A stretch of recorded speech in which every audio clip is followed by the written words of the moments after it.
Élysée written in a country churchyard का ये third part है। पिछली 2 वीडियो में हमने 1 से लेके 12 तक स्टैंजा कवर किए। आज हम 13 से लेके 20 तक स्टैंजा कवर करेंगे।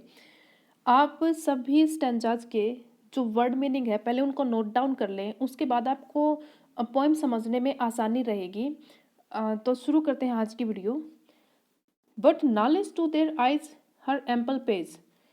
पोइम में पोइट ने उन गरीब लोगों की बात की है, उन कॉमन पीपल की बात की है जिनकी कब्रें नेग्लेक्टेड से प्लेस पर पड़ी रहती हैं, जिनकी तरफ किसी का ध्यान नहीं जाता। और कभी कहते हैं कि कौन जानता है कि वो कॉमन लोग क्या कर सकते थे, क्या उनकी लाइफ में कैपेबिलिटीज़ थी, क्या उनमें क्षमताएं थी, यह कोई नहीं जान सकता। तो उनको कम नहीं आंकना चाहिए, क्योंकि गरीबी की वजह से वो बहुत कुछ अपना टैलेंट नहीं दिखा पाए। इस पैराग्राफ में पोइट ने शिक्षा के बारे में, एजुकेशन के बारे में बात की है कि कैसे गरीब लोग एजुकेशन को प्राप्त नहीं कर पाए। But knowledge to their eyes her ample page, यानी नॉलेज यानी ज्ञान, ज्ञान उनकी आंखों के सामने नहीं खुल पाया। यानी किताबों से उनका डिस्टेंस बना रहा, किनका? गरीब लोगों का, कॉमन पीपल का। जहाँ पे हमारे पोइट ऐसे घूमने फिरने के लिए कहीं गए हैं और शाम का टाइम है और उस गांव के चर्च यार्ड में पोइट टहल रहे हैं। आगे है rich with spoils of time. इस पूरी लाइन का मतलब है कि जो अमीर लोग हैं वो अपने समय का सही उपयोग नहीं करते, और लेकिन ये जो एजुकेशन था, ये इसका मौका गरीब लोगों को प्राप्त नहीं हो पाया। चिल पेनरी, चिल का मतलब होता है ठंडा, कोल्ड यानी जिसमें कोई उत्साह नहीं होता, पेनरी मतलब गरीबी, गरीबी ने गरीब लोगों की स्प्रेस मतलब दबाना, इच्छाएं दबाने के सेंस में दे नोबल रेज, नोबल का मतलब एकदम शालीन, रेज मतलब उत्साह, एकदम पैशन, यानी गरीबी ने उन गरीब लोगों के उत्साह को ठंडा कर दिया, उनके उत्साह को दबा दिया। यानी गरीबी की वजह से उन लोगों में उत्साह ठंडा पड़ जाता था, गरीब लोग अपने टैलेंट को नहीं दिखा पाते थे, वो शिक्षा ग्रहण नहीं कर पाए। एंड फौज जमा दिया, general current of the soul, उनकी आत्मा में कुछ कर गुजरने का जो जज्बा बहता था उसको भी गरीबी ने क्या किया? जमा दिया है। नेक्स्ट स्टैंजा में पोइट ने बात की है कि कैसे अंधकार में, समुद्र की गहराइयों में हीरे जवाहरात और मोती छुपे रहते हैं। ऐसे ही जो ये गरीब लोग थे, कॉमन पीपल थे, इनका टैलेंट भी और ये खुद भी दुनिया की नज़रों से छुपे रह गए। Full many a gem, gem मतलब हीरे जवाहरात, मोती, ऑफ प्योरेस्ट रे सिरेन, यानी पोइट कहना चाहते हैं कि कितने सारे हीरे जवाहरात, the dark unfathomed caves of ocean bear, यानी कितने सारे हीरे जवाहरात, मोती, कितने सारे कीमती कीमती जो ये वस्तुएं हैं, ये सभी समुद्र की गहराइयों में जो अंधेरी गुफाएं होती हैं वहाँ छुपी रह जाती हैं। कोई भी वस्तु है, कोई जवाहरात है, कुछ भी टैलेंट है, वह होना ही काफ़ी नहीं होता बच्चों। जब तक उस टैलेंट का आप प्रयोग नहीं करते, उस टैलेंट को दुनिया के सामने नहीं लाते, तब तक कोई भी मतलब नहीं है आप कुछ भी करने में सक्षम है या नहीं है। तो पोइट कहना चाहते हैं कि जैसे उस अंधेरी गुफाओं में जो हीरे जवाहरात छुपे पड़े रह जाते हैं वो दुनिया के सामने नहीं आते, जब दुनिया के सामने आएगा तभी तो उनकी वैल्यू होगी। इसी प्रकार से जो गरीब लोग थे, ये कॉमन लोग थे, आम लोग थे, इनका टैलेंट भी छुपा रह गया। Full many a flower is born to blush unseen, unseen अनदेखा। पोइट कहना चाहते हैं कि कैसे बहुत सारे जो फ्लावर होते हैं वो पैदा तो होते हैं फूल, लेकिन जब वो खिलते हैं वो अनदेखे रह जाते हैं, किनसे? दुनिया की नज़रों से छुप के रह जाते हैं। किस प्रकार? जैसे कि and waste its sweetness, sweetness मतलब फ्रेग्रेंस यानी खुशबू, on the desert air, desert मतलब रेगिस्तान, जैसे रेगिस्तान में एकदम कोई देखने वाला नहीं होता और रेगिस्तान में बहुत सुंदर फूल खिलते हैं, उनको कोई पहचानने वाला नहीं है, उनकी खुशबू का कोई तारीफ करने वाला नहीं है, और उनकी खुशबू रेगिस्तान की हवाओं में बर्बाद हो जाती है, वेस्ट हो जाती है। इसी प्रकार से उन जो गरीब लोग थे उनका टैलेंट भी अनदेखा रह गया और बर्बाद हो गया, यानी उसका उपयोग नहीं हो पाया। आगे है सम विलेज हैम्पटन। इन पूरे स्टेंजा में पोइट ने गांव वालों को कंपेयर किया है कि कैसे कोई हमारे यहाँ जैसे भगत सिंह थे, हमारे यहाँ सुभाष चंद्र बोस जी थे, कि कैसे कोई कैरेक्टर, हिस्ट्री का कैरेक्टर कितना फेमस हो जाता है उनके टैलेंट की वजह से। लेकिन बहुत सारे ऐसे भी तो कैरेक्टर्स होंगे जिनके बारे में हम नहीं जानते, लेकिन उनका योगदान किसी भी प्रकार के इवेंट में बराबरी का था, या फिर कह सकते हो सकता है ज़्यादा भी हो, लेकिन उनकी पहचान दुनिया के सामने नहीं आ पाई, वो अनदेखी रह गई। इसका मतलब यह नहीं कह सकते, इसका मतलब यह नहीं है कि उन लोगों में टैलेंट नहीं था, या फिर वो सक्षम नहीं थे, या फिर उनमें क्षमताएं नहीं थी। ये सिर्फ जान पहचान की बात है। पोइट कहते हैं हैम्पटन, यह एक हिस्ट्री का कैरेक्टर है ब्रिटिश लिटरेचर में, उनकी हिस्ट्री में, कि कैसे इस प्रकार के जैसे ये कैरेक्टर छुपा रह गया। उनका योगदान बहुत था, लेकिन इतिहास के पन्नों में नाम दर्ज नहीं है।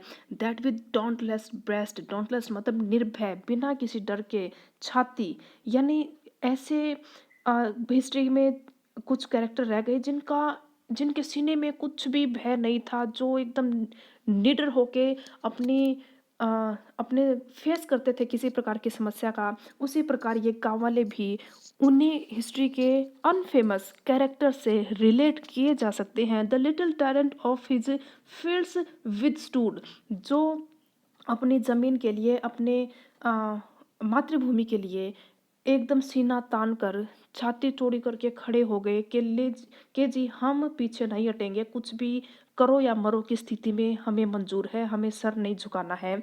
सम म्यूट इनग्लोरियस मिल्टन हेयर में रेस्ट। इनग्लोरियस, ग्लोरी होती है शान, इनग्लोरियस जिनकी शान नहीं है। मिल्टन, जैसे जॉन मिल्टन है, इंग्लिश लिटरेचर में जॉन मिल्टन का बहुत बड़ा नाम नहीं है इन कंपैरेटिव के, जितना उन्होंने लिखा है उसके हिसाब से उनका बहुत ज़्यादा फेमस नाम नहीं है। उसी प्रकार से ये लोग भी रेस्ट कर रहे हैं अपनी परमानेंट स्लीप में। सम क्रॉम्वेल, ये भी हिस्ट्री का कैरेक्टर है जो बहुत फेमस नहीं हो पाया। गिल्टलेस ऑफ हिज कंट्रीज ब्लड, जिसने ब्लड मतलब खून, जिसने अपने देश के लिए बिना किसी रेगरेट के अपना खून बहा दिया, अपना सब कुछ न्यौछावर कर दिया। उसी प्रकार के बहुत सारे कैरेक्टर से रिलेट कर सकते हैं इन लोगों को जो यहाँ पर सोए हुए हैं। आगे है the applause of listening senates to command. Senates होता है जैसे अपने यहाँ पे संसद है, वैसे ही वेस्टर्न कल्चर में सीनेट होता है कि संसद में जो लोग जाते हैं उनकी तारीफें होती हैं और वो कमांड देते हैं, उनके फैसले कानून बनते हैं। The threads of pain and dune to despise, to scatter plenty over a smiling land and read their history in a nation's आई।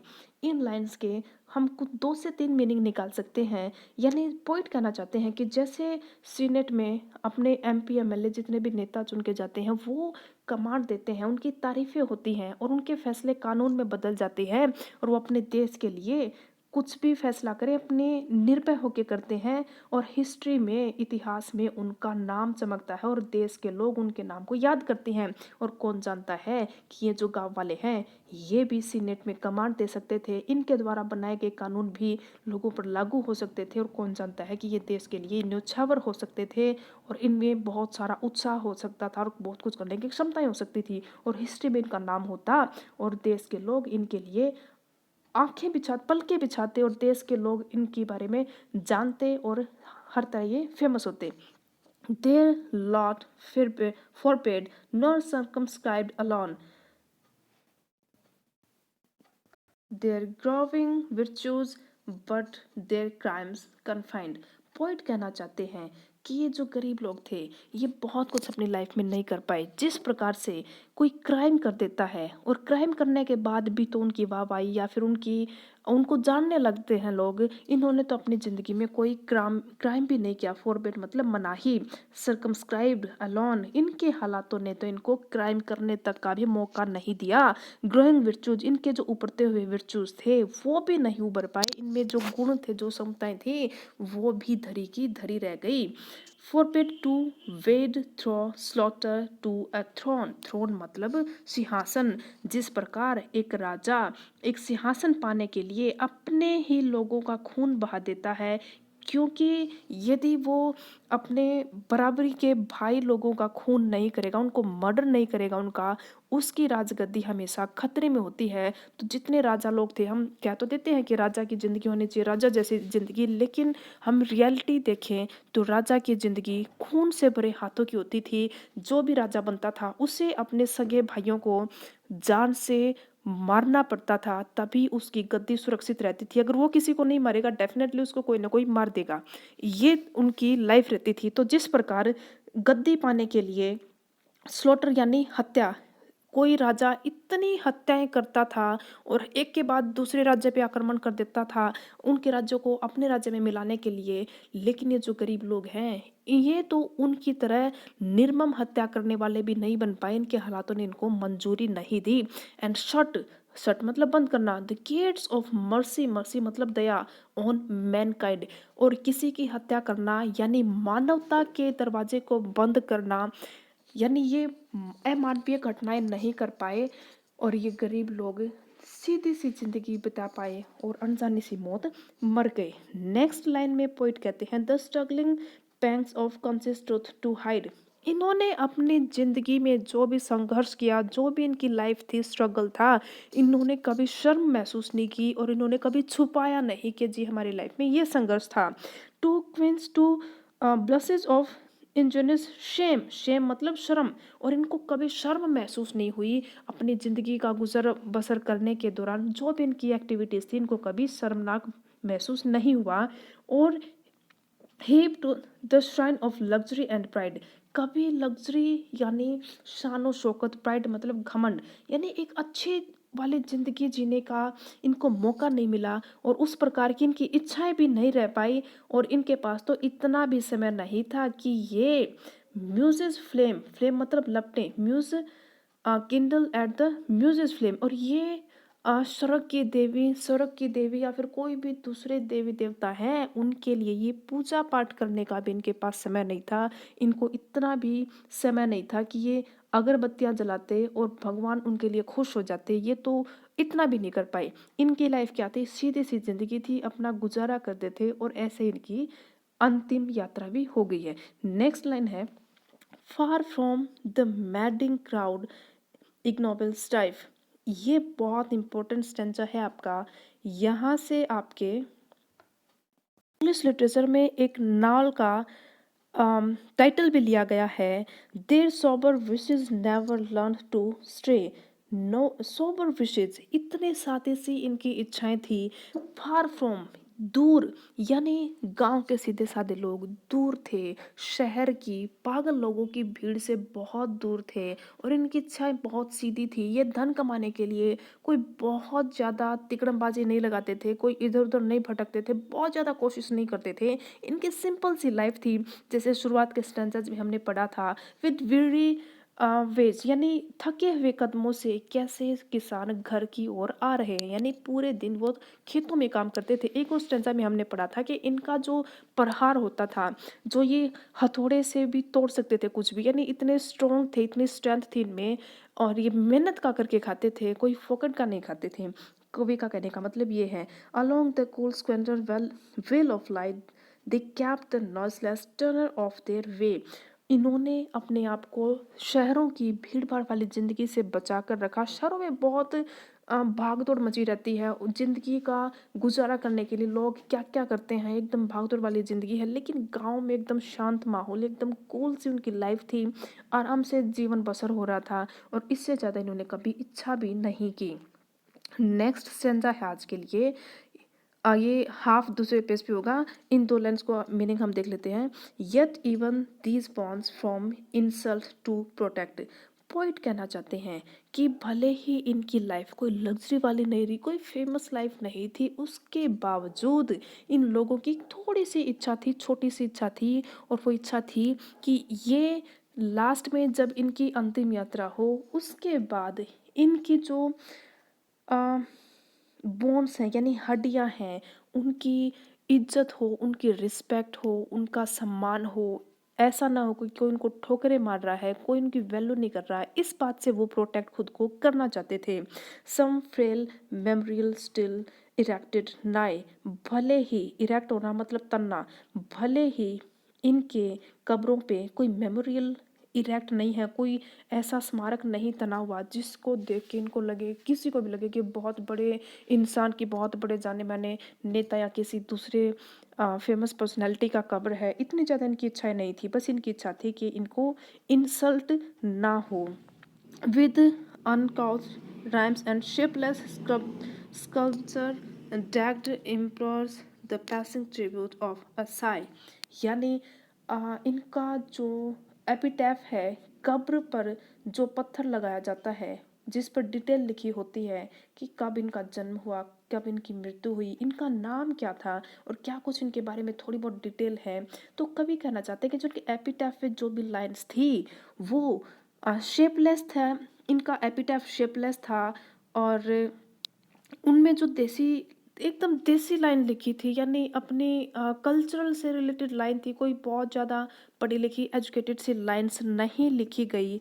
और जो भी इनके पास से गुजरे वो इनको देख के याद करे कि हाँ, उनकी नज़र पड़े इन पे कि हाँ, कोई तो थे ये लोग। इंसल्ट ना करें, उनकी इज्जत भले ही ज़्यादा करे ना करे, लेकिन कम से कम इंसल्ट से इनकी हड्डियों को बचाया जाए और इन पे थोड़ा बहुत इनके बारे में डिटेल लिख दें, ताकि कोई जब इनके पास से गुजरे तो उनको लगे कि हाँ, कोई तो लोग थे ये जिन्होंने अपनी ज़िंदगी अपने गांव में गुजारा इन्होंने किया है और इनकी लाइफ भी बहुत कोई हाई फाई नहीं थी, एटलीस्ट सिंपल तो थी, इज्जत की ज़िंदगी तो थी और थोड़ा बहुत तो जाने के हाँ, ये हैं और इनकी लाइफ यहाँ पे गुजरी है और थोड़ा बहुत डिटेल आसपास से गुजरने वाले लोग उनको देख पाएँ।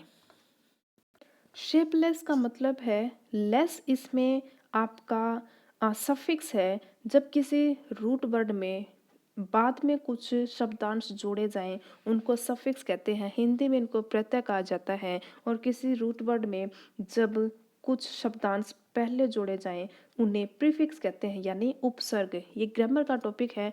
आप इसमें देखिए लेस, LESS ये सफिक्स था, इसमें अन, UN ये आपका प्रीफिक्स है, यानी शब्द के पहले जुड़ने वाले शब्द आपके प्रीफिक्स होंगे और किसी शब्द के रूट वर्ड के बाद में जुड़ने वाले शब्द आपके सफिक्स होते हैं, यानी प्रत्यय होते हैं। तो बच्चों, आज की वीडियो में इतना ही। नेक्स्ट वीडियो में हम इस पूरे पेज को कवर करेंगे।